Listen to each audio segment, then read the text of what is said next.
Assalamualaikum warahmatullahi wabarakatuh.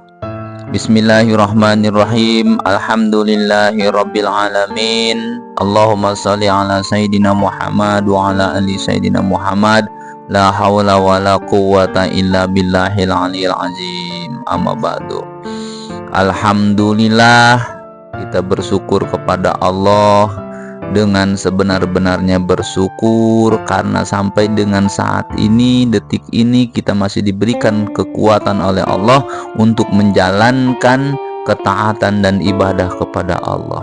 Mudah-mudahan Allah selalu merimpahkan rahmat dan kasih sayangnya, taufik dan hidayahnya, maghfirah dan ridhonya kepada kita semua. Salawat dan salam semoga selalu tercurah kepada junjungan kita Nabi besar Muhammad Sallallahu Alaihi Wasallam, kepada para keluarganya, sahabatnya, juriyahnya, pengikutnya. Mudah-mudahan kita semua yang hadir di sini, yang mendengarkan ini semua adalah pengikutnya yang setia, yang senantiasa selalu menyampaikan salawat dan salam kepada beliau, dan mudah-mudahan kita mendapatkan syafaatnya di yaumil akhir nanti dan dikumpulkan bersama beliau di surganya Allah. Amin ya Allah ya Rabbal alamin. Alhamdulillah, Al-Fakir kembali lagi ingin menyampaikan ringkasan hikmah yang ke-24. Namun sebelumnya Al-Fakir ingin meminta izin kepada seluruh para tuan guru dan semuanya untuk menyampaikan ringkasan hikmah yang ke-24 ini, yaitu tentang kita itu harus mengetahui sifat-sifat dunia ini.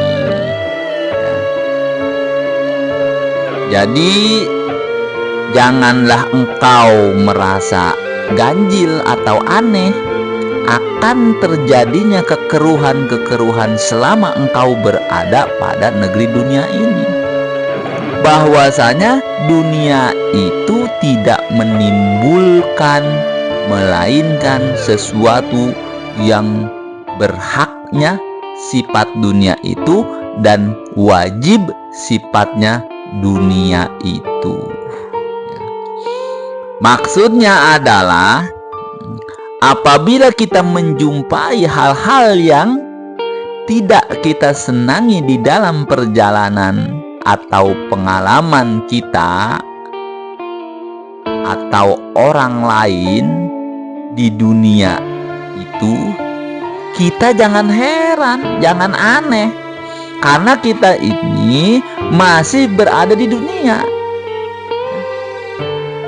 Karena dunia ini adalah tempatnya kesusahan, tempatnya kekeruhan, negerinya bala, tempatnya sulit, kepayahan, tidak ada kesenangan yang tiada berakhir, itu kata hadis. Di dunia mah tidak ada yang kekal, kesenangan, bahkan tidak ada kebahagiaan di dunia mah, karena kebahagiaan mah adanya di surga. Beberapa ulama berkata, apabila di dunia aku mendapatkan kesenangan, maka itu merupakan keberuntungan bagiku. Dan apabila aku mendapatkan kesusahan, kepayahan, memang itu tempatnya di dunia, wajar sekali di dunia mah mendapatkan kesusahan, kepayahan dan segala macam kelelahan. Karena dunia itu tempat yang seram, takut, susah payah, tipu, bangkrut. Jangan aneh kalau ada perampok, ada pembegal, penyakit aneh, pembunuhan, fitnah, pembantaian, pemerkosaan, dan yang lain-lainnya yang banyak sekali yang terjadi. Jangan aneh, jangan heran, emang tempatnya dunia mah. Yang aneh justru apabila ada orang yang selalu bahagia, selalu seneng, selalu tentram selamanya di dunia, Itu tuh aneh, karena tidak mungkin Sangat tidak mungkin kalau ada orang seperti itu, ya. Bisa sih terjadi, hanya sedikit, yaitu para wali-wali Allah atau orang-orang yang sudah ma'rifatullah pada Allah, ya. Kata Imam Ja'far Shadiq radhiyallahu an, ya, berkata, barang siapa yang mencari sesuatu yang tidak diciptakan Allah, dia akan menyusahkan dirinya sendiri. Apa itu wahai Ja'far? Kata sahabatnya, ar-rohah. Apa itu ar-rohah? Ketentraman, kelapangan, kebahagiaan, kesenangan yang kekal atau yang lama di dunia itu tidak akan ada.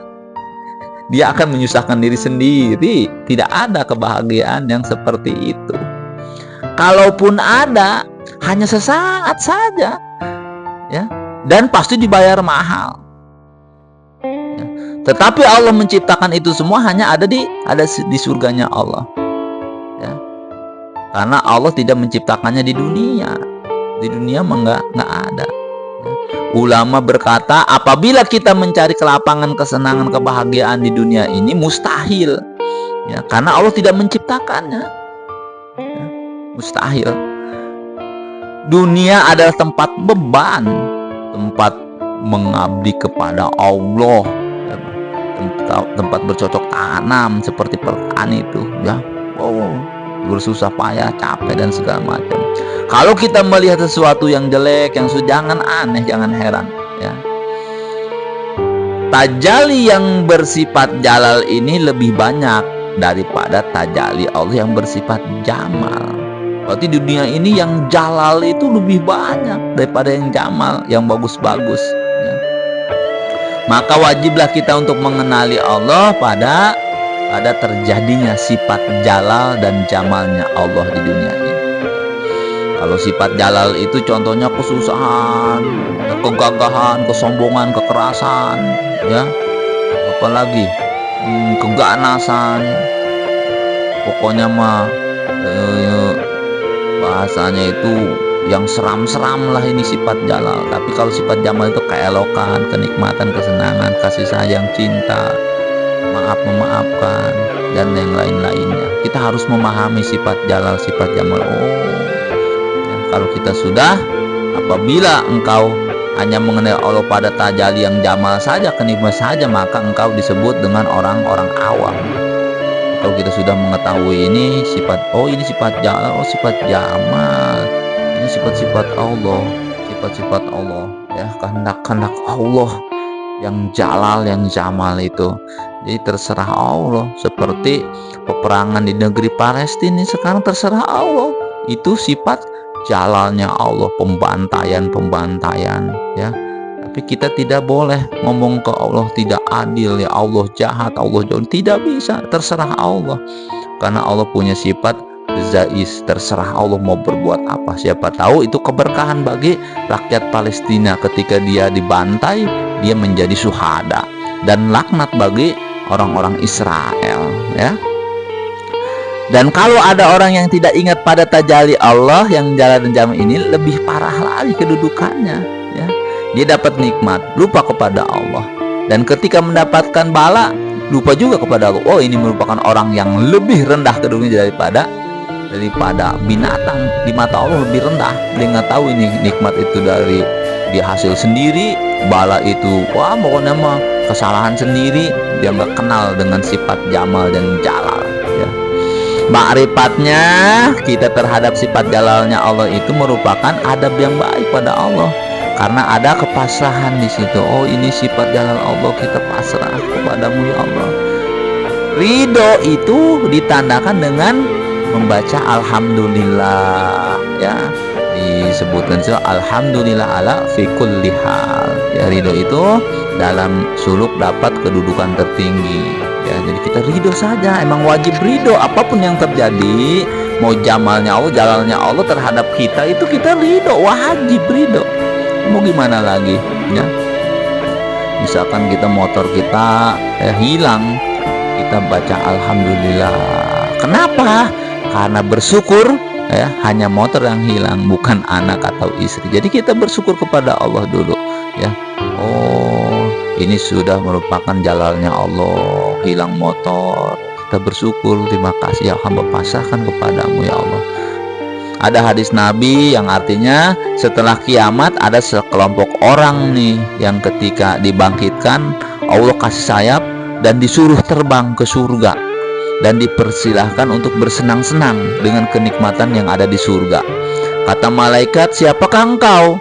Apakah engkau ya melewati hisab atau mizan atau sirat? Ya, mereka menjawab, aku tidak melewati itu semuanya. Ya. Kalian melewati neraka jahanam? Tidak. Kalian itu umat siapa?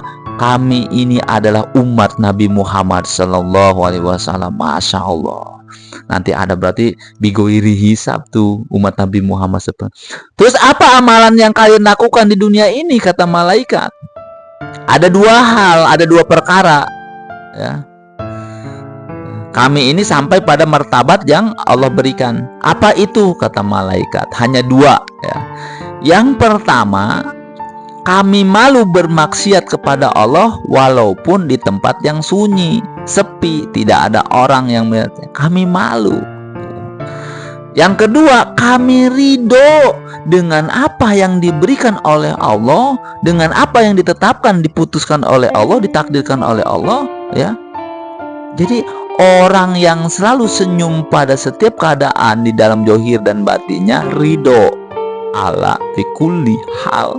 Ya, kita ridho seridho-ridhonya apa yang ditakdirkan oleh Allah, maka itu adalah umat Nabi Muhammad yang akan memasuki surga tanpa hisab. Dua itu, ini hadis Rasul. Yang menghadapi sesuatu yang kita temui yang tidak sesuai dengan kehendak kita, maka kita harus ridho juga. Berarti ridho itu pangkat tertinggi juga itu, ya. Biasakanlah sabar dengan membaca la haula wala quwata illa billahil aliyil azim. Kalau kita tidak bisa sampai ke makom ridho, kita upayakan makom sabar. Berarti makom sabar di bawah makom ridho. Alhamdulillah. Ya, alhamdulillah berarti bersyukur ini adalah makom ridho salah satunya. Kalau la haula wala quwata berarti makom sabar. Ya. Makom ridho ini luar biasa. Ya, Sayyidina Umar radhiyallahu anhu berkata, jika kamu sabar bahwa itu adalah keputusan Allah, kau dapat pahala. Kalau kau resah, kau dapat dosa. Ya. Jangan berkeluh kesah kepada orang atau kepada hanya kepada Allah saja. Kalau kita berkeluh kesah pada makhluk, kita keluar dari makom sabar. Jadi kata Sayyidina Umar, kita harus sabar. Ya, kalau sudah sabar, kita naikin makomnya, makom ridho. Masya Allah, itu makom ridho ternyata luar biasa. Ya, ada beberapa riwayat. Ya, Allah akan ridho kalau kita ridho. Berarti mencari ridho Allah itu gampang. Cuman kita ridho saja atas seluruh takdir Allah, atas seluruh ketetapan Allah. Ya, kalau kita ridho, Allah ridho. Ya, kalau kita komplain, kalau kita marah-marah, kalau kita mencaci maki atas keadaan sekarang kita ini, gimana ya? Kita disuruh atau diwajibkan ridho apapun takdir yang telah diberikan oleh Allah kepada kita. Wallahu alam bisawab. Alhamdulillah, ringkasan hikmah yang ke-24 ini bisa disampaikan, mudah-mudahan bermanfaat untuk kita semua. Mohon maaf lahir dan batin. Billahi taufiq wal hidayah. Wassalamualaikum warahmatullahi wabarakatuh.